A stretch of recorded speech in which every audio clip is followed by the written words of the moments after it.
I hope you're really ready for this one because I have a big show for you today. I need you to open your mind, your body, and your spirit because today we're going to talk about spirituality and how spirituality work. And it's a big show, a lot of content, and I'm really excited about this one because it's really a topic that I love to talk about. But also, yeah, it's something really important to know and I hope I'm not gonna talk too fast about it because I'm really excited about this one. So last lives we were talking about um,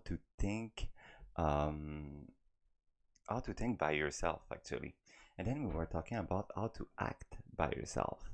And now today we are talking about just being yourself. So I'll just repeat that. Two lives ago we were about how to think by yourself. Last live we were how to act by yourself, and now it's just about being yourself, being your own light. And this is so important with the transformation we live right now, just to be yourself and be and embody your own light that is inside your temple. How to feel that light that is inside of yourself, that light that is ready right now to shine, and you feel it so strong inside of yourself. We live a transformation right now, big time, and I've been raised in Christianity, within like religion, Protestant religion, and I'm not here to be religious on you. Actually, I'm not talking about spirituality to say, uh, you gotta Jesus gonna come and judge everybody, whatever. I'm more saying that I've been raised with the idea that there's something that's gonna happen in the world that's gonna change everything. And when I was growing up with that myth, I was kind of thinking about the fact that it's been 2,000 years that they're talking about that right now. There's not a lot of chances that it's gonna happen in my lifetime, but more I think about it, more it's kind of happening right now. A big transformation of the society, and even on that story on Revelation, they're talking about that. At one point, without a mark or a mask, whatever you want to hear it, we're gonna need a mark to be able to buy things and to work and etc. And this pretty much what's happening right now with all the new rules and everything. So are we in that transformation or not? We are in a transformation for sure. I've been talking about that for a few lives now, but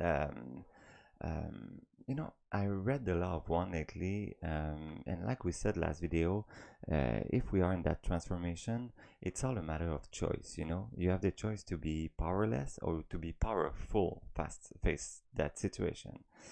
And also it's another matter of choice that if people decide to live in fear, and if they decide to give the power to the government, not to think for themselves but listen to the government order and behave, it's their choices and there's nothing wrong about it. We all embody and live our own choices, and this is how life works. But you can make your own choices, and we talked about this last live anyway.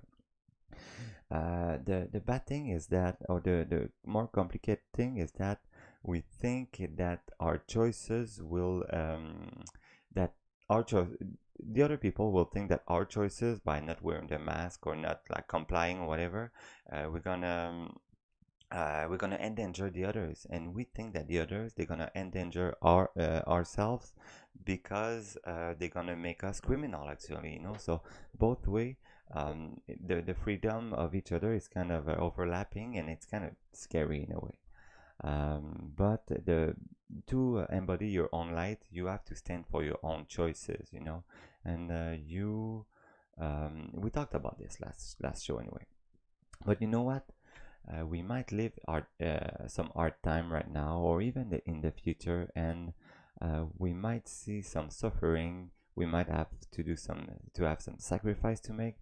But the only thing they cannot take from you, it's that light, that holy light that shines inside of you, the one who burns when they try to take away some rights. And when you don't agree with what's happening right now, you have a light that shines and burns inside of yourself. And I'm talking about that light today. And that light is going to save you at the end, no matter what, I promise. So my name is Mick. Welcome to D'un inconnu à l'autre. It means from a stranger to another. And the title of this episode is The Awakening of the Soul, being the transformation. And I'm really happy to be able to talk to you about this. And I need you to have a really open mind because I'm going to explain things that you cannot see, but we can feel, and it's all about vibration anyway. I'm going to get to that. But today I'm going to explain that light and what is spirituality and how we can grab and hold on our interior light to evolve to the next step of evolution. It's a big topic, huh? That doesn't mean we won't suffer or lose a lot of things we love or make a lot of sacrifice.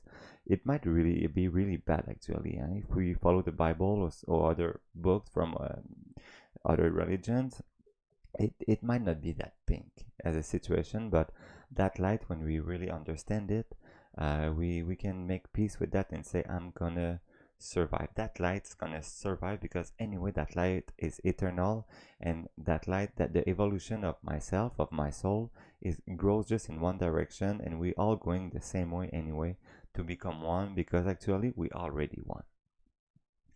And anyway, if we just go back to the old normal, we're gonna it go have maybe $2,000 a month, and we will face another crisis and be back in the crazy train over and over again. So better go forward, but make your own way, And the climate change crisis gets closer and closer right now. And if it's not the coronavirus, it's gonna be the same measure, but to save our planet. There's another crisis, and there's some people that are craving to control the world to make a better world for the better good, but by removing your power of choices, your inner light.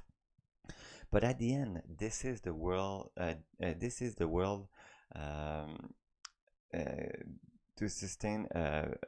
This is the world we need actually right now. The transformation we need right now to sustain that transformation. Actually, I saw a quote today about. Let me show you, just here, and I just got that quote here, but a new beginning are often disguised as a painful endings from Lao Tzu. I'm gonna go back to Lao Tzu too a little bit later, but new beginning are often disguised as painful ending. You don't have to see it as a painful ending or a painful transformation, but we are ready to create something really big, really beautiful, and to connect our inner light all together to create something. But before talking about that, actually, I want to talk about something a little bit more sad, unfortunately, but I have to go there because I have to talk about the past. Um, I read a text, it's called The Toronto Protocols. It's been written in French, and I've seen a lot about different conspiracies and everything, and I stopped talking about it. But we have to understand that text particularly because it's the ancestor of the 2030 goals, let's say. It's a guy from Montreal actually that found those texts and published it, and he died like not even a year after publishing those texts. And it's a meeting, so it's been written by Serge Manas. I'm gonna try to be quick on this one because I don't want to go to conspiration on that one, but you gotta understand the goal of what happened. there's a fly on my camera, right? We gotta understand that there's something that happened that they tried to remove our our inner light. They called it the spirit wandering. It started in 1967, and starting them there, the big companies, so like food companies and pharma, energy and banks, they all gathered together, and they asked themselves, how can we slow the soul evolution to imprison people into that, like that consumption world. And it is a text, and even if it's not true, there's really a deep meaning of truth inside. So even if it's not true, or who you call it conspiracy, it's something that can be really true. And you can find it really easily. The text is there. The guy didn't really like write it or edit it. It's a meeting of those people. The group called himself the 666, and I'm not even kidding. And it is the six big company from banks, energy, and food. So this wandering of the spirit, or the spirit wandering, it's really to remove our soul evolution, to remove our spirituality, our love, and our light, to be able to create a world of consumption, you know. Anyway, it started in 1967, and this is where, you know, everything started to be really better in the world. But for no reason, it started to be bad after a while. And so the method that they were talking in that text, it's to introduce an industry of fun. So with sex, drugs, sports, and fun, that would be accessible for everybody all the time. And that is not bad itself, but if we replace that with the inner quest, that quest to find our own light, it if it gets too much, we can lose ourselves. I always say that our goal, our spiritual journey, it goes always in one direction and it cannot go backward, but actually it can be slowed down, and they found a way to slow it down. And the goal of everything of that is that to make the humanity too busy that the only goal that they can reach, it's to have fun and to have fun. So let's say they work, they stress for money and everything. They go back after work to their place, and they just say, "I'm a human being. I have the right to relax and have fun." But there's a more mystical and sovereign quest that we have to attain, and we forgot that, you know. So let's just take a quote of that book. That those people they met in 1967 and in 85 to talk about those things. So the quote is said that to get to that objective, we should infiltrate the medias, radio, television, fashion, culture, every little aspect, you know. And we know with radio, with the music in radio, or with the movies, that there's not a creativity in it. You know, it's all sequels or remake, etc. You know. Um, and the goal is to influence all the different level of society. And and the main goal is to focus on the young people, on the youth. Uh, so by infiltrating the young people and to kind of convincing the young people, you can um, influence the generations of tomorrow we can rule over politics, legal system, education, and to continue our plan finally, you know. So their goal is to forget our history, because we want to have more fun than think about the history.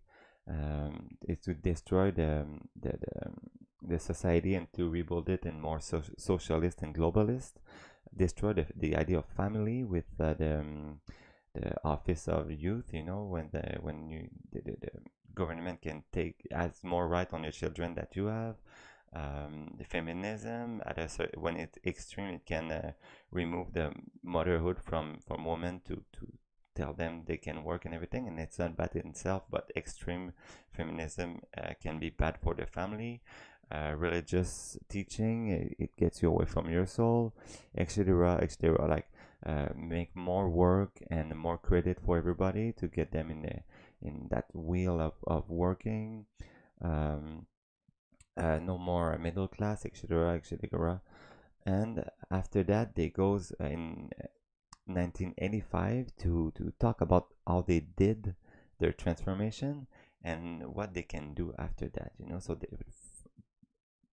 they start with congratulating themselves, but after that, they talk about the arrival of computers and internet, and they said that. First, fun of man is the new religion, and the man itself is the center of the new religion of the world. And it's really more easy with when you are connected to virtual reality. they in 95, it's been published in 95, but that meeting it's supposed to be from 85, and they talk about getting all the data from everybody to monetize them. They talk about creating gun control to remove the gun by crazy gunners, and crazy people that make shootings. They talk about a lot of things that is happening right now, 15 years after it got published. They talk about more access to globalism, more access to sex, to drugs, etc. They talk about immigration and how to create a social and economical discord through wars and immigrations. So they're talking about a lot of things in that document, and it shows that, and you can read it. I can spend a whole hour talking about that, but they talk about mostly the main idea is to remove or to slow the quest of um, of finding your spirituality, finding your inner light, finding your role on this planet, and switching that for finding fun finally. And now we feel a change in the energy on that planet. We feel more energized. We feel more in contact with spirituality, with our feelings, etc. And it gets us really polarized between stranger, from a stranger to another. And how can we get through that? Because and the transformation that they put on us right now, it's a little bit because of that. It's a little bit because we really crave to transform ourselves to the next step of evolution right now, and they notice that, and they put more and more rules on us to to enslave us actually, and to put us in a way that we cannot evolve by ourselves. And the question that I want to ask you right now, and I hope you're following me. I did that a little bit quick, but I didn't want to specifically stay on that topic for too long. So my question is, how can we get through that transformation, to that suppressing of spirituality and our suppressing our inner God? First, we gotta go with our minds, and you did a really great job lately about that. Like we thought about this, about how to think, and we realized that the government is not the most important thing in the world, and we can live our life by making our choices without the government that tell us everything. Even if there's police or army in the street or whatever, we can hide. We still have a lot of options because we're human, and nobody can take away your rights, because it's not a thing they can take you away from you. And by realizing that you're sovereign, that your inner light, your inner God is sovereign, you don't need that government to tell you what to do. And you realize that your inner light is shining inside of you. And that inner light, when you realize that, you can connect it with everybody, from a stranger to another, or between your family members, or between lovers or friends. It's that inner light that you feel, that you can connect with everybody, and you can grow more sovereignly, more in a sovereign way. It's that way also that you can just push away that leads to hate and guilt and anxiety and anger. You can push it away, because calm is a superpower, you know. And by connecting yourself with that inner light, you can connect yourself with that superpower by being calm and knowing what you have to do. And when you're calm and you feel unconditional love inside of yourself, you start to manifest many things, and life will give you some hints to evolve and to be safe. And life works like that. And you just need to breathe for a moment, and to say everything is gonna be okay, you know. And breathing and relaxing is the best way to go with it, to go easy with it, because breathing is not just for the body and the mind, but it makes shine your inner light. You're breathing the energy that goes into your spine, and it makes you shine more and more if you breathe really fast and really on a really I don't know how to say second way, you you will shine less. Your inner light won't be able to go into your body. That's why yoga or meditation, it's all about breathing. You know, it's all about controlling your own emotion, because calm is a superpower. And by controlling your spirituality, you will realize that you can hold on to your rights, to your body, and they cannot control our rights or our body, or even if they spy on us, even if they try to tell us to do those things, to even if they don't have studies to prove it, they still do it. And we know that it's been 8 or 9 months that we're in that crisis right now. I don't think it's going to stop for nothing, and I don't think anyway that if we go back to that normal, we gonna have to we're gonna be free again. You know, the pharmaceutical industry never has been more powerful, the government too, with all that those decrees instead of law. So we have to do something for ourselves, and it's by thinking, acting, but also to connecting within ourselves, within our spirituality, that we can move on and create a better world. They will never steal your humanity, your spirituality, your inner light, your inner God, because your body, it's borrowed. You know, you're born, you're gonna leave that world at one point, but your inner light is really yourself. It's really you, and they cannot steal you. It's you. You know, they can steal everything else in your life. In your life, is unfortunately, but since we're all one and all connected, we're gonna find each other again, and we're gonna be good, and we can create this right here, right now, on this planet. So, what is spirituality? We have to understand what is spirituality inside of us to be able to understand how to project our spirituality and how to connect to everybody else. We have to understand the goal of spirituality. We understood that they tried to remove spirituality from us and to slow our evolution, and they're still trying right now with the transformation that we are. Um, and we're really gonna dive deep in the topic today. So it's really a topic that it's hard to talk about. Actually, it is in 2020, when we talk about religion, spirituality, we can think that I'm religious. You know, I'm trying to put my religion on you to convince of something. You know, but there's so many religions. Or you can think that I'm a magician or a witchcraft or guru for my sex. Um, but I don't want to talk about religions. I'm going to talk about few religions today, actually. But um, like I said in another episode, religion, it's about training a spirituality. You know, like a workout for the body. But religion is for the spirituality. The only thing is that nobody has the secret answer, and there's corruption that came along the way. And we all saw the mind, body, spirit, and the balance between the three. But let me see how the spirituality um, link the three together by in the mind. But it's the spirituality that links everything. So here, and sorry for the people who listen to that to the podcast, but I'm gonna try to be clear. I'm going to talk about three parts in the brain. You got the human brain or the neocortex.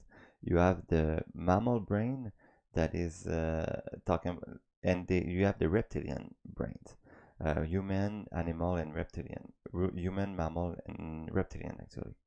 The neocortex, the human brain, is going to be the part that is make the language, the ideas, the concept, the vision, the artistic, the creativity work. Okay, the creation of your own soul is going to manifest through that part of the brain.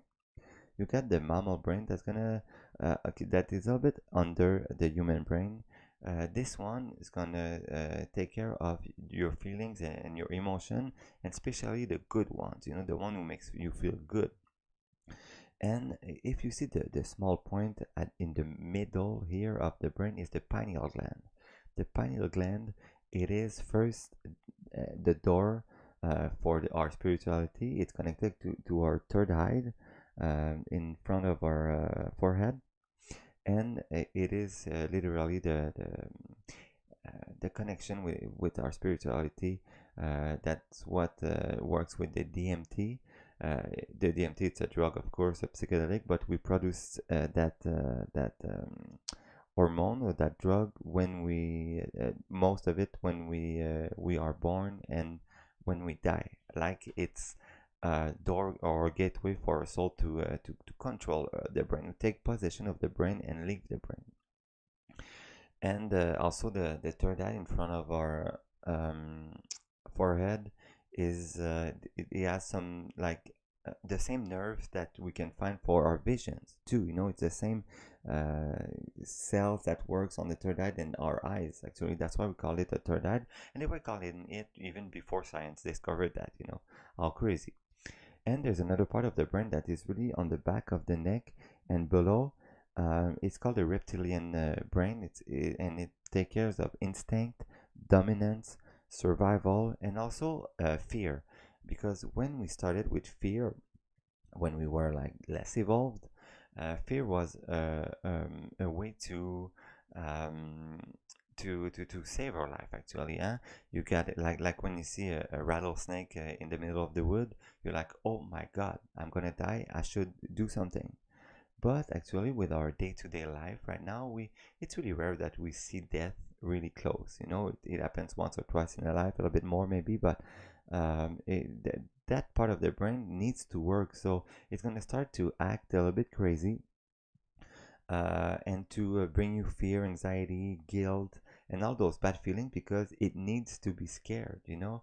But you can work on not making that part work, you know, to calm yourself and to let your creativity and your feelings lead the way, you know.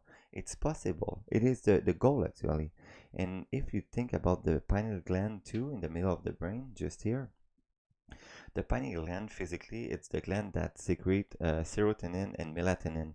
So it's literally the hormone that's going to make you happy or sad, you know, or good sleep or bad sleep, etc.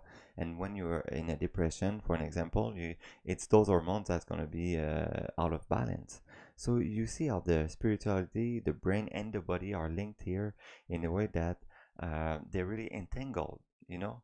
But the pineal gland is the first geometric center of your brain, and it is it's the place when you're if you want a beautiful picture, it's the place that your soul grab to control your whole body and your whole to experience that life. You know, it's by the pineal gland, and it is also the gland that makes you happy or sad. So this is how the spirituality briefly works in your brain. I want to talk a little bit now about how I kind of woke up spiritually from that, because I've been raised in religion, in Christianity, and I always felt that you know, being good, forgiving, being nice, and having good energy and was important to me. But you know, I got a little bit against that will all my life. I always been nice, you know. I always wanted to be nice, but I always went against that will because I didn't have the explanation to. And I've been raised, or I lived in Quebec around a lot of people that they were more they were less a little bit about that. Really nice people though, but less spiritual than what I was feeling inside of myself. I was doubtful Tom too, you know that story, Thomas the apostle always need a proof. I was kind of that guy, you know. I was literally that guy actually. And so I was into like ghost topic, and I was into ETs and something. I was kind of a nerd. I'm still kind of a nerd actually, but I was looking into a lot of things. And you know, when I look into things, I at one point I'm like, God, I cannot find more. I need something more. Either I'm gonna read a book, or I'm gonna. And I found Gaia, that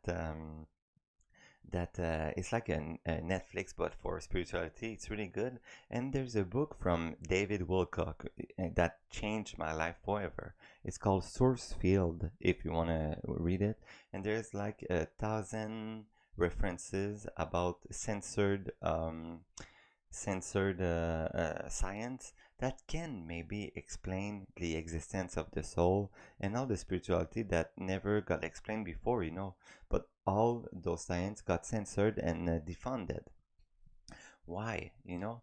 And when it got written, that book, or a little bit after, before the crisis, I was talking to my friend about that, and they were like, "Oh, censored science, it's not a thing, you know.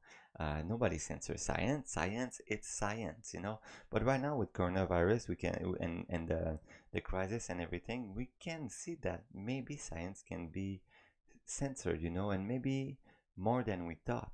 So I recommend that book, Source Field, from David Wilcock. He's an amazing guy. He did a great research. And in that crisis, I don't know if you remember that little French guy here. He won a Nobel Prize, and he talked a little bit because he knows a bit about viruses and everything. He discovered, or he isolated the HIV. You know, that's why he won a Nobel Prize. And after that, he got discredited. His name is Luc Montagnier, and he got discredited after because he was working on light photons. And do you know how you calculate how a cell is still alive on in your body? It's by how many photons from light the cell, your DNA cells or your cell can pick up, can keep in your body. You know, so we're literally made out of light, space and light. This is what we're made of right now. So he was making an experiment on photons and on water, and he got like into the memory of water, and it's sure that any scientific that's going to work on the memory of water and vibration is going to be discredited, because it's going to, if it gets proved, it's going to prove homeopathy, and homeopathy might be the worst enemy of the pharmaceutical industry right now. If it gets proved, that's why it gets discredited. So that guy, Nobel Prize, started to work on the water memory with photons and everything, and just the idea that light from the sun, it's making us alive, like the plants, like everything that exists, it's amazing, you know. And the idea that religions through millenaries, they were calling our soul the light body. It's a body made out of light, and now we can prove it with some science, that we literally have photons in our body that creates our light body. So and okay, wow, how can I? So he made an experience with the light, and he took some photons and put it in the DNA cells. What, you know what it is, DNA. And so we saw that, you know, the photons, what was still in the light and everything, and he removed or killed the cell and finished his experiment. He shut the life and everything. He was ready to go back to his place, and he looked one last time into his microscope to see that the cell, even if it wasn't there, just to see if there was something weird in it. And he found that the light body of the cell was still there, and still like moving, like the cell was moving, you know. And he saw, wow, the light body of the cell is staying there. That can prove a lot, actually. And you know, I won't explain the rest of whatever, but the book is filled with a lot of different studies like that, and it can explain a lot of things. And if we go back to the beginning of history, okay, because you gotta understand that light is a vibration, and we're gonna talk about a little bit of light and vibrations, you know. But just, and all the religions, they talk a lot about the same beginning of time, the same way that it started, you know. I want to read the page 6 or 7 from Tao Te Ching. It's from the Taoism. So the Tao is called the Great Mother, empty yet inexhaustible.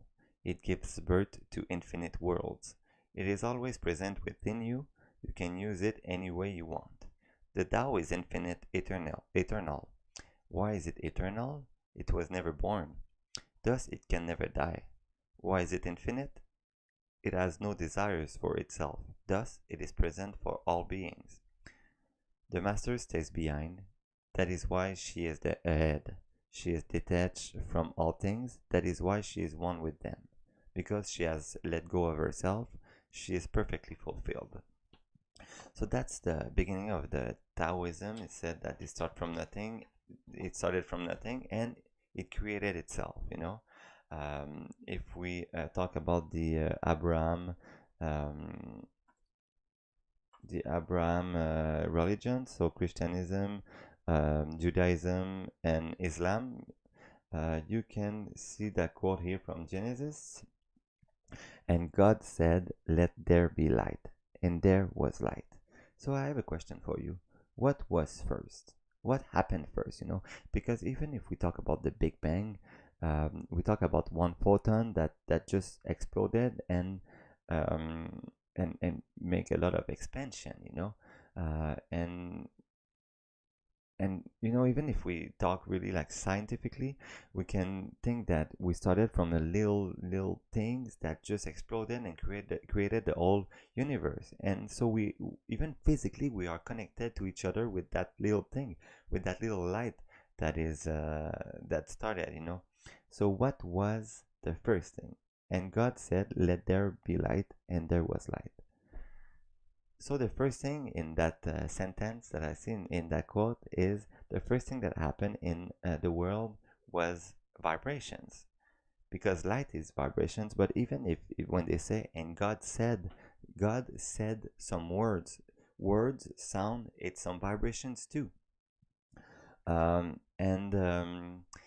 Even if you go to Hinduism and Buddhism, in that mythology, they said that the world started with one sound, the Hum, and the universe was created. So if you look into all those books, all those stories, all those myths, it all started with vibrations.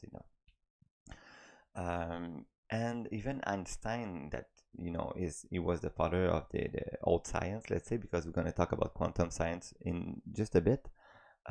He was saying right before he died or something that his space-time continuum should exist or should work with some energy, with something in the background that makes it work.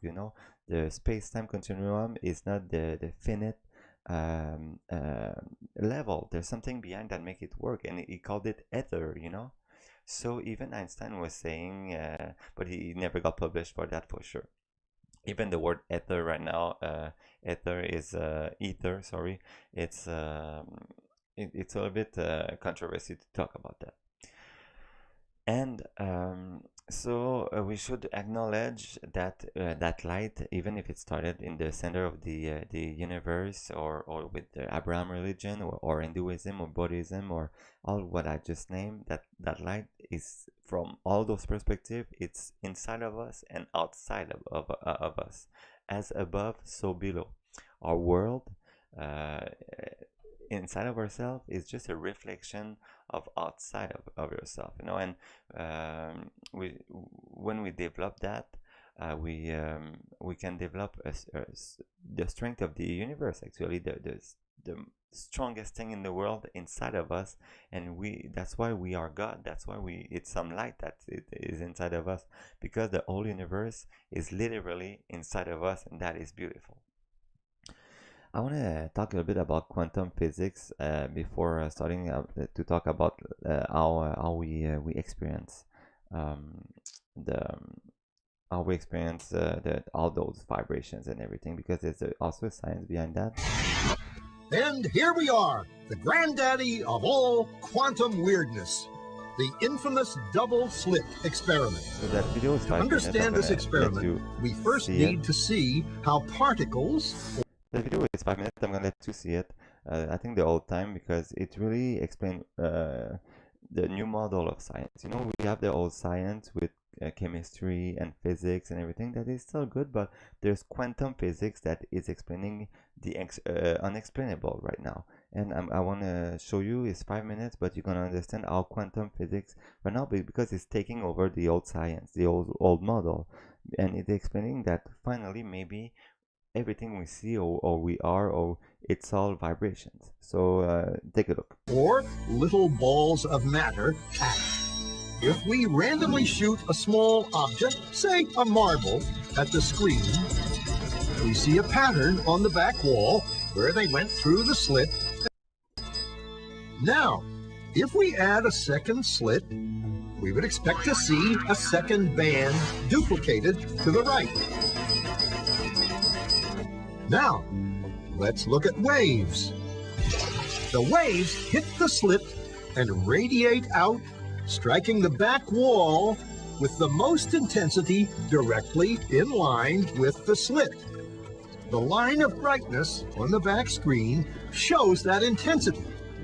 This is similar to the line the marbles make. But when we add the second slit, something different happens. If the top of one wave meets the bottom of another wave, they cancel each other out. So now there is an interference pattern on the back wall. Places where the two tops meet are the highest intensity, the bright lines, and where they cancel, there is nothing. So, when we throw things, that is, matter, through two slits, we get this, two bands of hits. And with waves, we get an interference pattern of many bands. Good so far. Now, let's go quantum.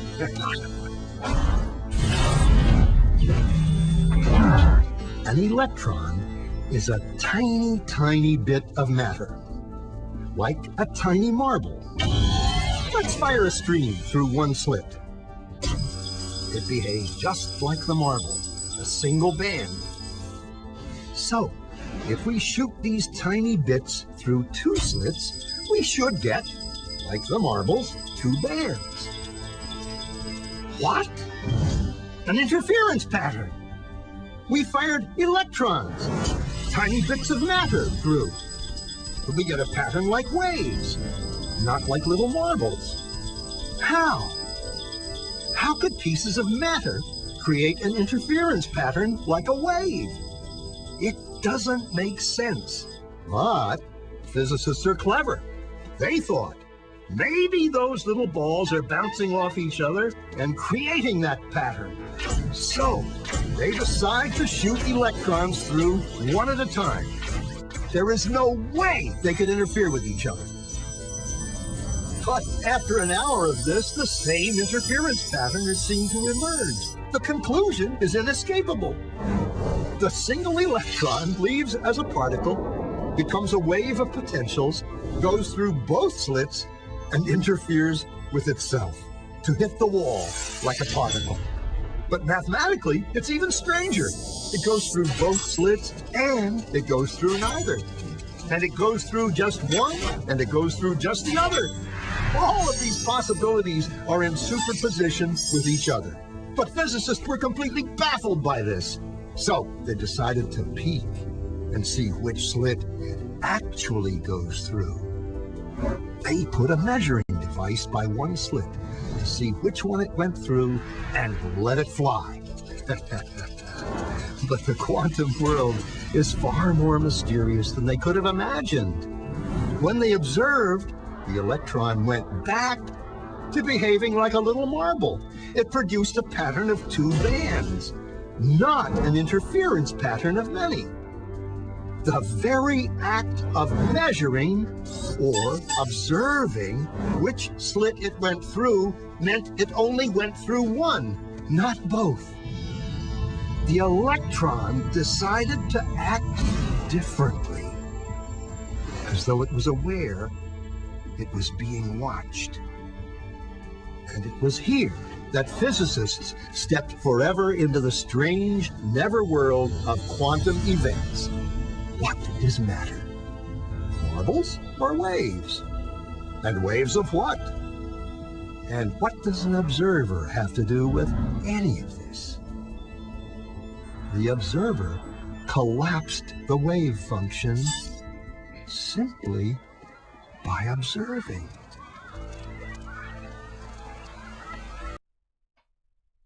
This is quite crazy. I don't know if you understood that, but so everything, every particles, every electrons are they can act like wave and like particles.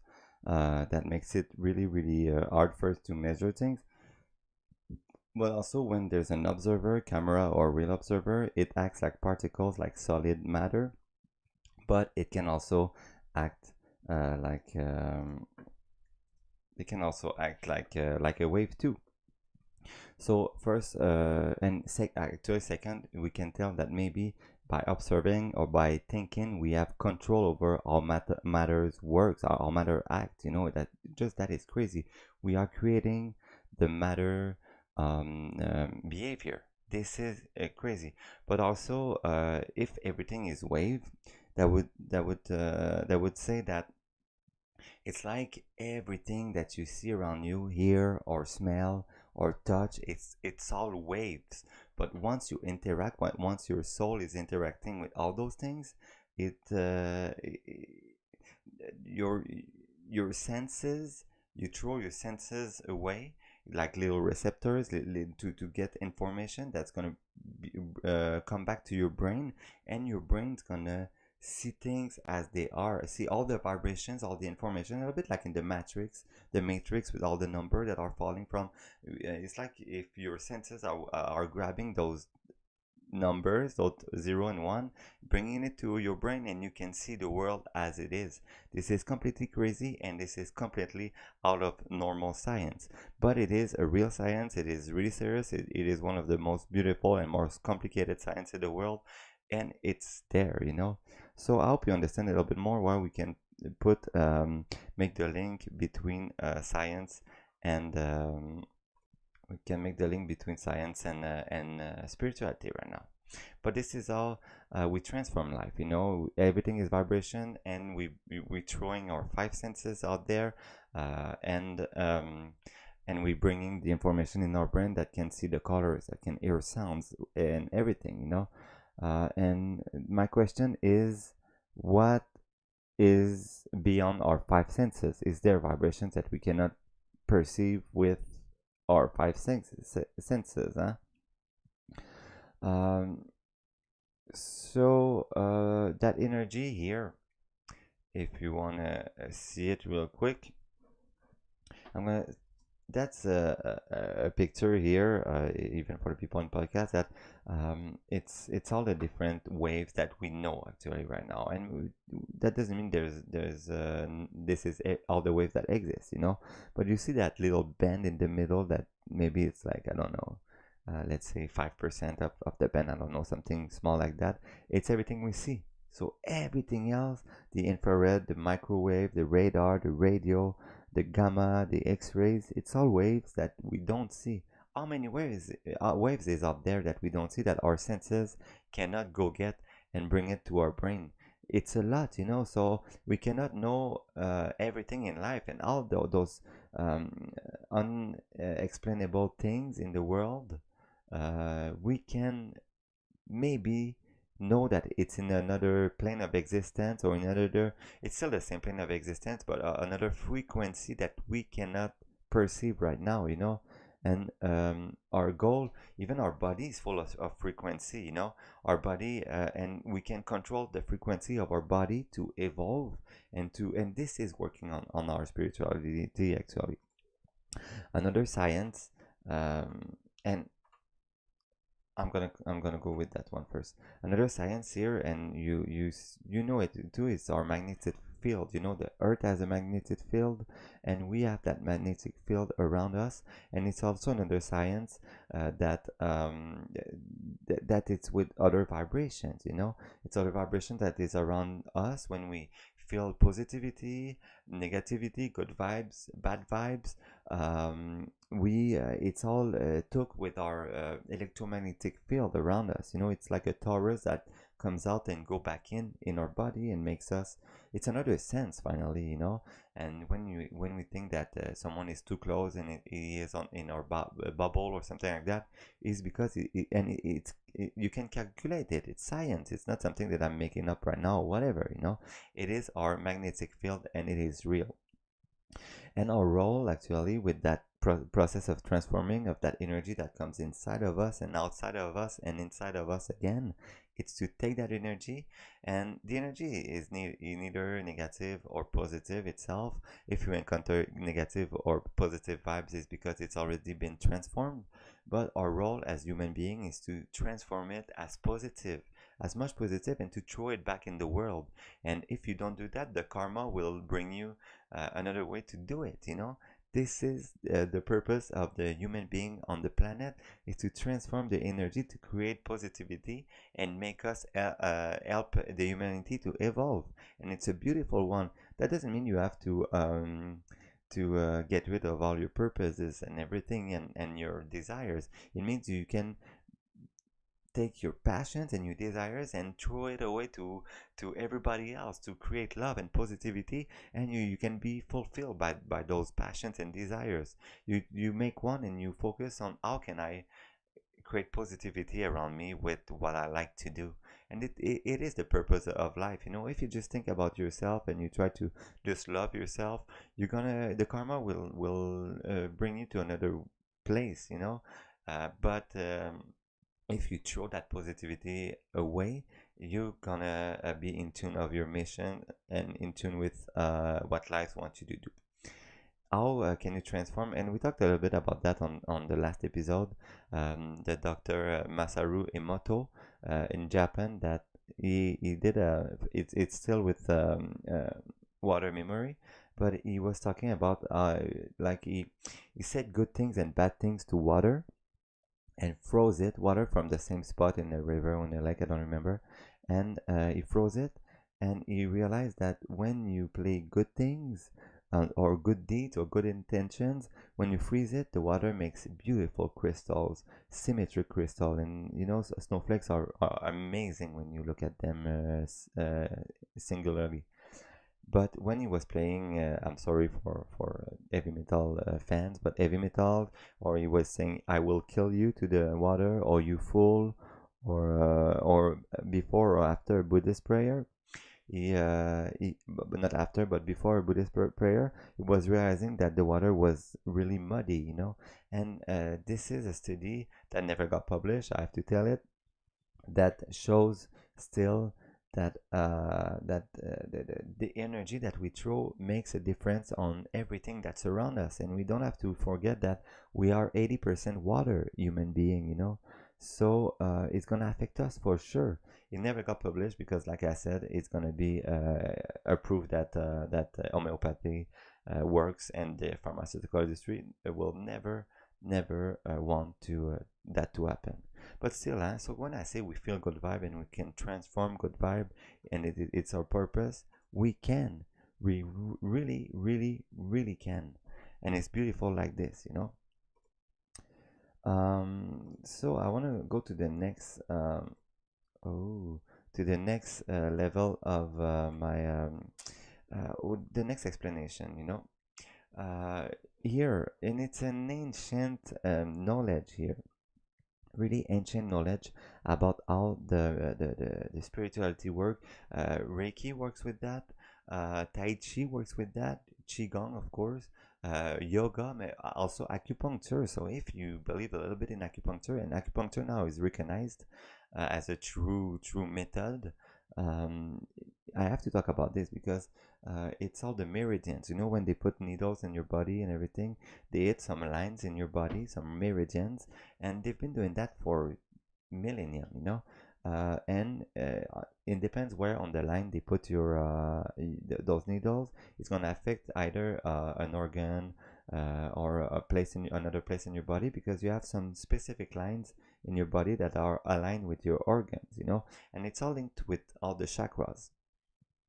And they did an experiment with some phosphorescent liquid and in the meridians, and recently, like a few years ago, they proved that the meridian exists. And that's crazy, because it's how could they knew that like 1,000 years ago, something like that. But they knew it. And it's part of the it's really part of our spirituality, because it's all focused on our first meridian, or our principal meridian. And our principal meridian, it's the one that follow our spine, and uh, so it is where the energy pass through our spine. And there's like, if you read my book, actually it's in French though, but I have an acid trip on Furnace River in BC, and I talk a lot about those chakras. Those chakras are not everything, but they're doorways for the energy to circulate, to flow through your spine, to your first meridian, to your principal meridian. And the energy itself is more important than the chakras, but if one chakra is blocked, your energy cannot flow, so both go together, and it's all some doors, or it's like some bridges on a highway, and you gotta unblock all the chakras to make it really flow.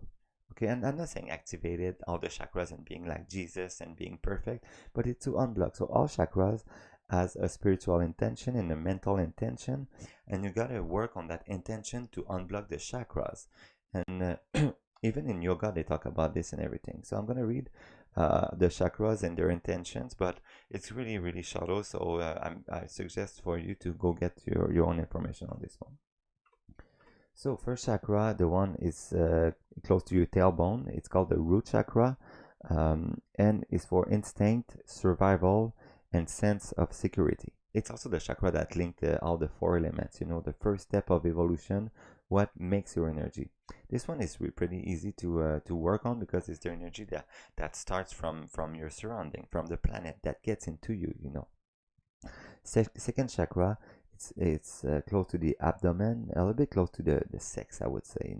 It's the chakra of emotion, energy, creativity, and it's also the animal chakra. And you can talk also about the sexual attraction too. It's all linked with that, and it's there, and you have to work on the creativity, on your energy, emotion, to go to unblock that chakra. And for every good deed, I'm talking with all chakras, with all intention, there's information about what blocks it and what releases it. So go get your information. The chakras are one of the most important thing to know in life.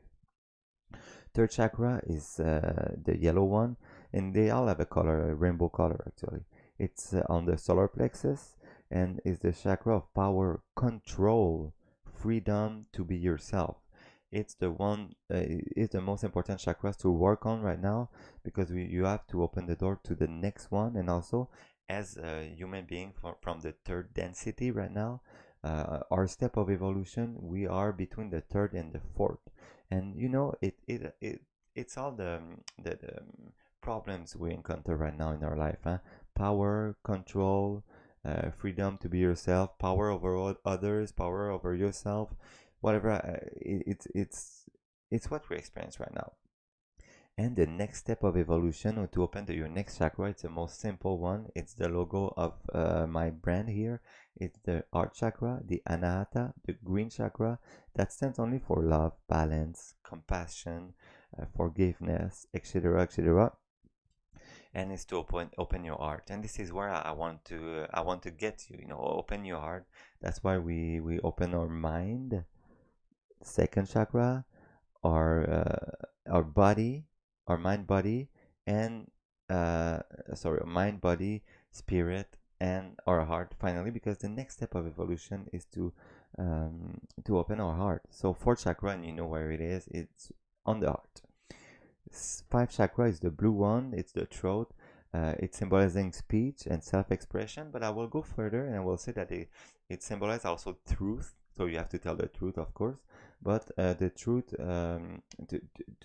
your inner truth, and to stand up for your truth, to protest if you're not happy with what's happening. You have to stay with your truth, to tell your truth, and you do not do what people tell you to do if you don't agree with that. So that chakra, if you feel blocked at the throat or something like that, it's that chakra maybe. Sixth chakra is the third eye, imagination, psychic ability, or everything that's a little bit more supernatural, spiritual. It's the third eye, like we talked a little bit before. And the seventh is the violet chakra. It's called the crown chakra, and it's really your link with your spiritual connection, but with the unity with God. With this is the doorway to the oneness of everything. So and I really got basics here, but you can go a little bit further with all the chakras and everything. Really important knowledge here. So that's why, working on all the chakras, meditating is going to open all your energy, your magnetic field, your meridians and everything, your health. What we all talked about is by opening all the chakras, your energy is gonna flow, and you're gonna be able to live with to control your emotions. Because when your energy flows, you're more in tune with your pineal gland. That is the third eye chakra actually. The pineal gland generate the serotonin and the melatonin, and you feel better. You feel more in harmony, in peace. We have less ups and downs, and it's all physical. It's all science. But it's also in your mind, because you have to work on those intentions with your mind, and it's also spiritual, of course, because it is the language of your soul. So that's why you can like meditate and pray. You can get informed and not judge the others, even if they don't think like you. Forgive, love, etc. And there's a difference between meditation and prayers. Meditation it would be to listen from God, and praying it would be to talk to God. But there's a way to pray and a way to meditate. I won't get into that in that show, because I can just say so much today. But yeah, if you want to talk about this, come and talk to me. It will be a pleasure for me. So you can pray to Jesus or Buddha or Krishna or Mahomet, Padmasambhava, Tut, Hermes, Enki, Quetzalcoatl, name it, name any Thor or Odin, whatever, name whatever you want. The important point is your deed, your good deed, and to be grateful for what God gives you, but also the God is inside of you anyway. You can work out your religion or your spirituality as you want. Your inner God is inside of you, and this is what manifests your literally manifests through vibrations your experience in that life.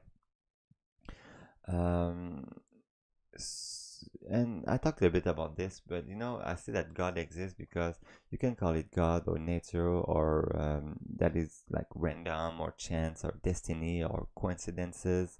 Like I said in other episode, just the fact that you have one spermatozoid over millions that that went to the egg, and that got you the person you are, and you have a lot of coincidences all along your life, like leaving your house 5 minutes before, 5 minutes after can lead you to another place completely. There are synchronicities that when we say like nothing happened for everything happened for a reason. It's amazing, because you know what I'm talking about. That sometimes life, it's like it was meant to bring you someplace, like me in New Brunswick one now. But it is what it is. It is how it works, and more we believe in it, more we see those things. It's like when we see 11:11 on the clock. More you believe in it, more you're gonna see it, and that itself it's a sign. Or sometimes we pray for something, but we don't believe into like to the answer. You we pray for to have that. We cannot pray and manifest something right away, but we can have a sign or an answer to lead us to that, and we ignore the answer because we think that prayer doesn't work. The answers of prayers are signs and symbols. You got to be aware of that, and there's karma along the way that's gonna take care of you, of course. We got to stop putting God and religion together, because the inner God is inside of you. There's no like many gods. There's no one big God with a beard throwing lightning sitting on the throne on a cloud. It's not that. The God is inside of yourself, and you can literally manifest whatever you want when you realize that you are your own God, and your experiences with that life in a weak way to experience problems and to evolve from that.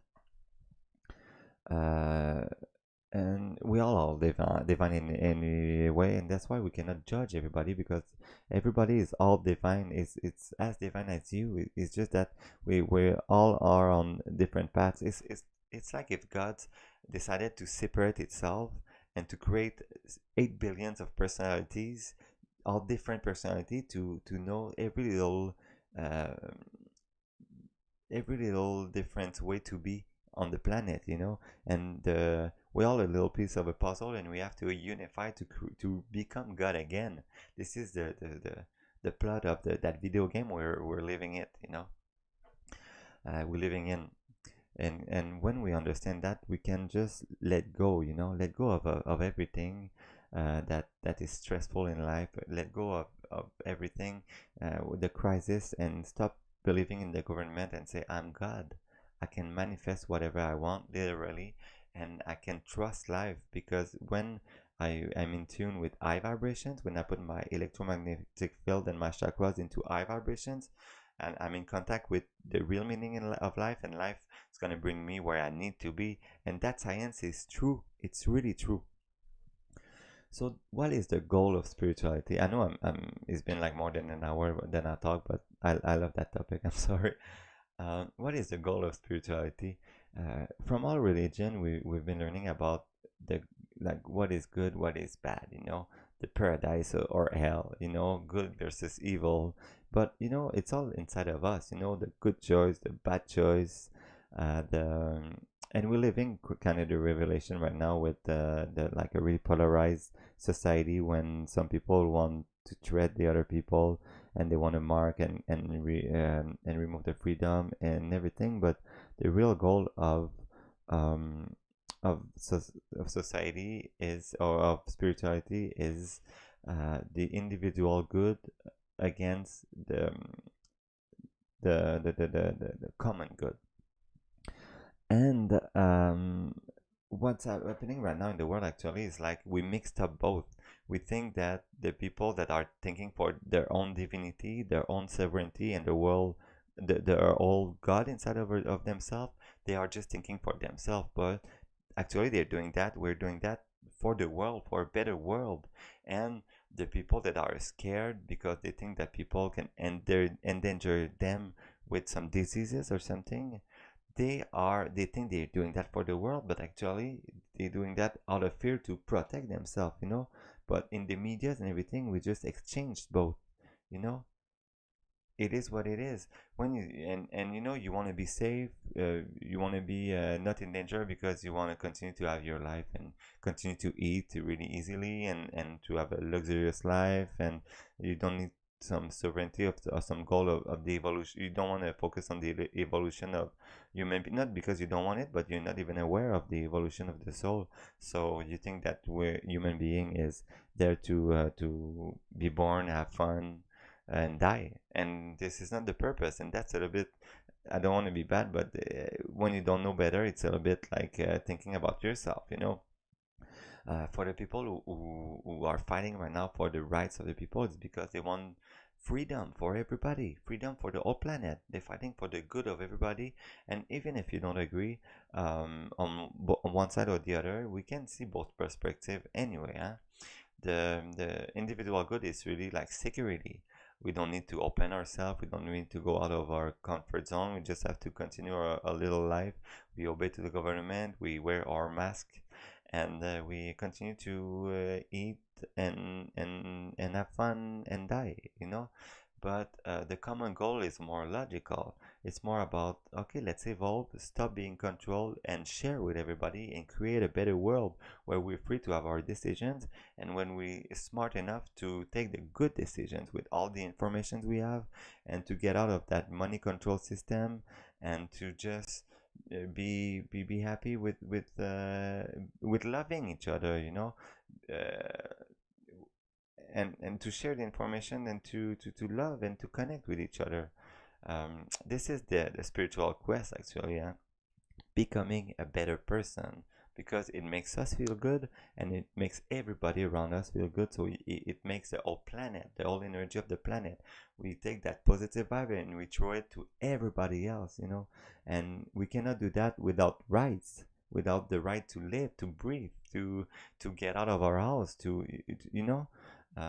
We and when we are on that spiritual quest, with our passions, with our skills, with what we love to do, we feel also that we have a role in that life.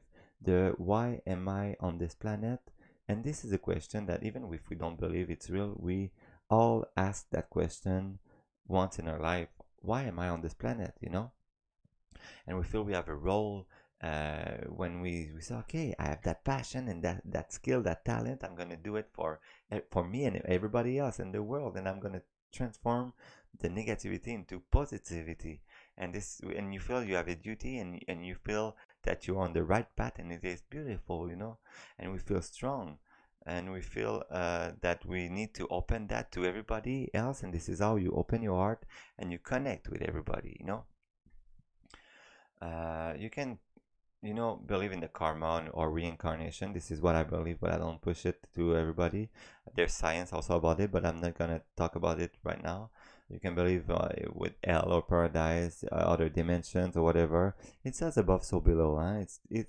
We can just talk about the evolution of human beings, but and about the chakras and spirituality. Um, but one thing is sure, even if you believe in science or not, we are evolving. And in the evolution path, like the Darwinism and everything, there's a missing link somewhere, you know? There's no proof so far that, like tangible proof that human being evolved through millions of years. I mean, yes, they are, but not like from an animal human to a conscious human being that create a civilization.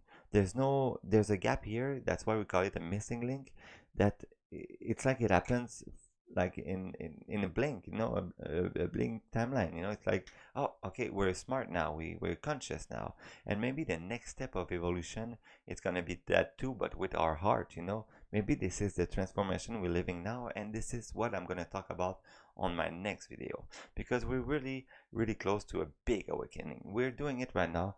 We did it with our mind, our body, and our soul.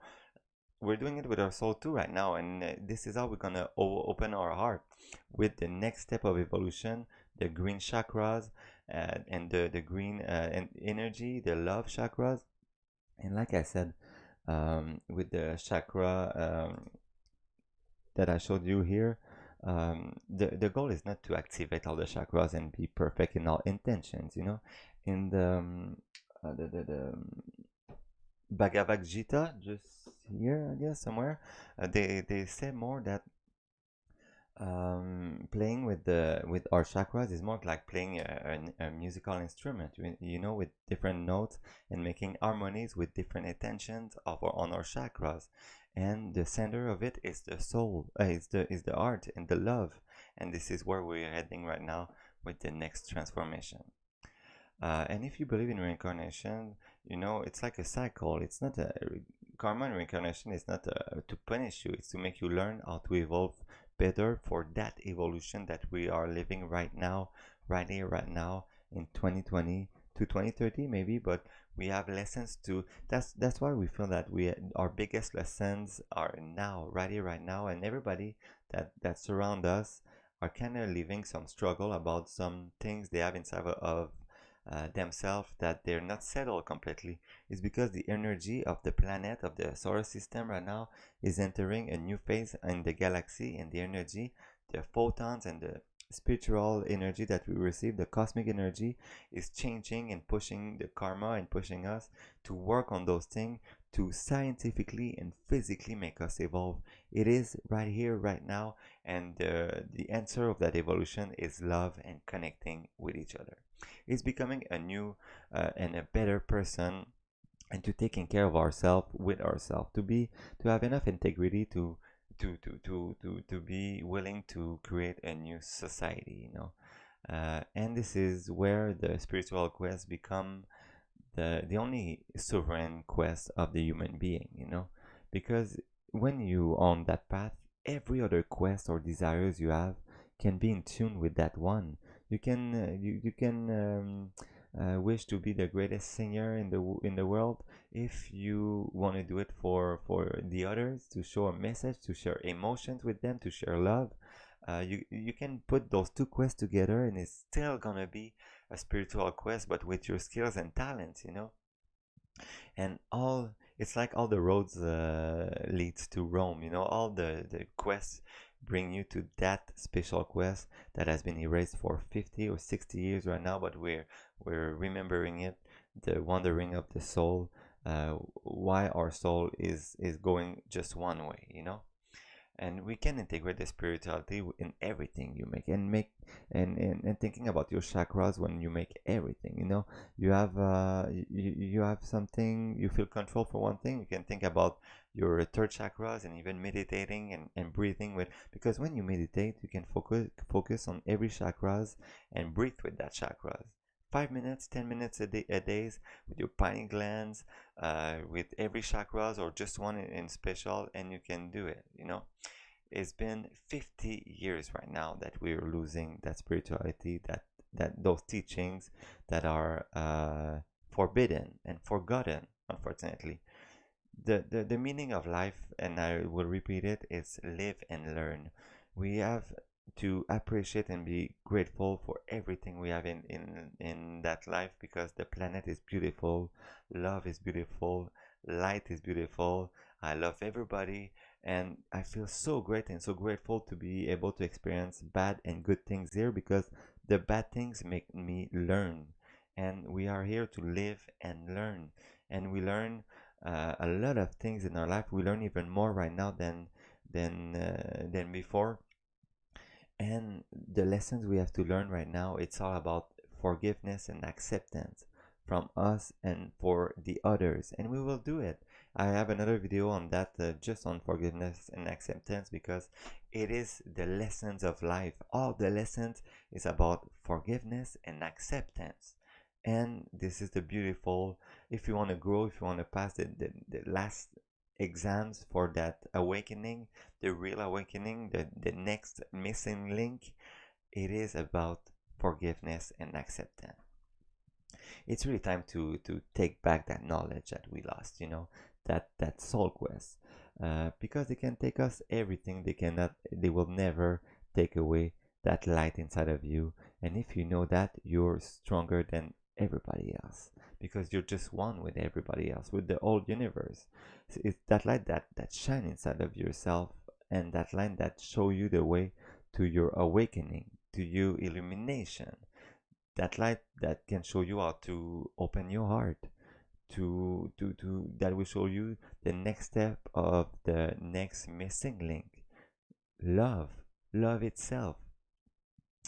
And it's gonna make us realize that finally we all just one all together, you know, from that universe that had a big bang at the beginning, from that little tiny particle that makes us all in the universe. We all just one, and we gotta remember that. That is the quest, to forgive and accept everything inside of us and outside of us, because we all one. When we hurt someone, we hurt ourselves too. And when you realize that light inside of you, and when you can grab it, you shine so much more than ever, physically, mentally, and spiritually. And then the only way that you can really convince the others, it's not by just sharing information about the government and the corruption. It's a thing, yes, but when you see and feel that light inside of yourself, um, a- and you shine so much that people realize that, wait a minute, I can shine, me too, I can shine that much. And you bring them in their spiritual path. It's the same, because we all just one, but it's by shining yourself that you can show everybody else to shine, and you show them the real meaning of life, because you grasp it with your mind, and then your body, and then your spirit. And this is where we are right now. And this is that light that will show us at the end of time that we're just one finally, just a lot of different pieces of the Almighty God that is inside and outside of yourself. So next video, I'm going to talk a little bit about the next step of evolution, how to open your heart, and to open your heart to a new world with new habits, a new way of life, And about that evolution that is inside of us, it takes a lot of sacrifices, maybe some suffering, I'm sorry, but everything is possible, and we're there, we're here, we're right now. And I love you guys. It's enough for today. I talked a lot. I hope you enjoyed that show. Please subscribe to my channel. It's just here, and you can subscribe to that channel and have a little bit more of what I do. And I really suggest for you to see my old episodes, because I'm talking about what led me to talk about the opening of the spirit. So I love you guys, and I want to say be ready, be strong, and be informed. My name is Mick here, and I want to tell you